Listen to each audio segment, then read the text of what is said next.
Now that leads us into why don't we discuss real estate private equity, the space of raising private capital to acquire large assets. So Garrett, maybe please explain what are limited partnerships and LLCs, and why are they the common legal entity used by real estate investors to syndicate projects? And maybe we could start off with limited partnerships first, and then we'll move on to the LLCs, please. Okay. Well, the limited partnership has been around for a long time. The LLCs in the US only started in 1977, but the limited partnerships were used in England to send people on voyages around the world, in the 15 and 1600s. So the limited partnerships have been around for a while. The idea behind the limited partnership is that a group comes together, they invest their assets, and if things go wrong, their losses are limited to what they put in. All right, their other assets are not exposed. If you invest $50,000 into a limited partnership and things go bad, your loss is limited to that $50,000. They can't go after your house or your other assets. Now, one of the requirements of the limited partnership is that you have two types of partners. One is the limited partner, who, as we mentioned, their risk is limited. The general partner, it runs the whole show. They are in charge of the investment.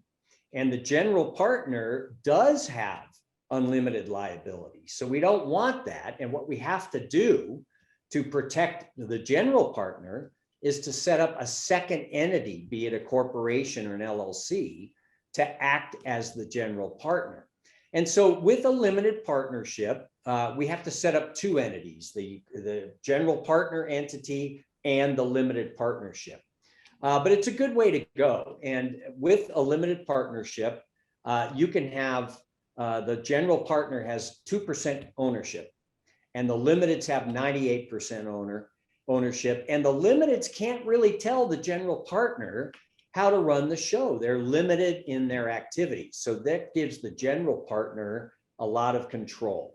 And in family planning situations, limited partnerships can be great because, mom and dad can have as little as 2%, and the kids may want to sell the duplex that's in the limited partnership so they can, start the band up and go on the road again. And the parents can say, no, you can't sell that asset. We're the general partners.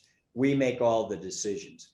Now, by contrast, the LLC, the limited liability company, you only need one entity, right? We set up the LLC.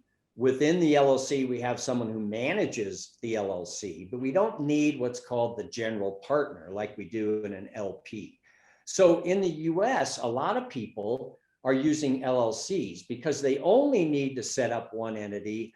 And the laws in the premier states for asset protection, Nevada, Delaware, and Wyoming, the laws are very protective towards LLC ownership. So we have those two entities in the US, and we just analyze your situation and see which one is best for you.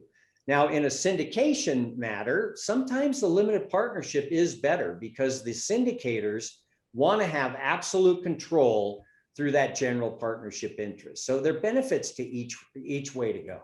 Okay, great. Right And on. one quick point that I could make, as being someone whose background was being a builder and finding a deal and bringing on investors, initially my friends and family, a lot of times the investors, the limited partners, believe in the general partner, believe in their skills. And that's why they say, hey, listen, I'll be your investor, you manage the project, and then we'll share with the profit. So there's also that kind of belief that the LPs have to the GP and their expertise and credentials.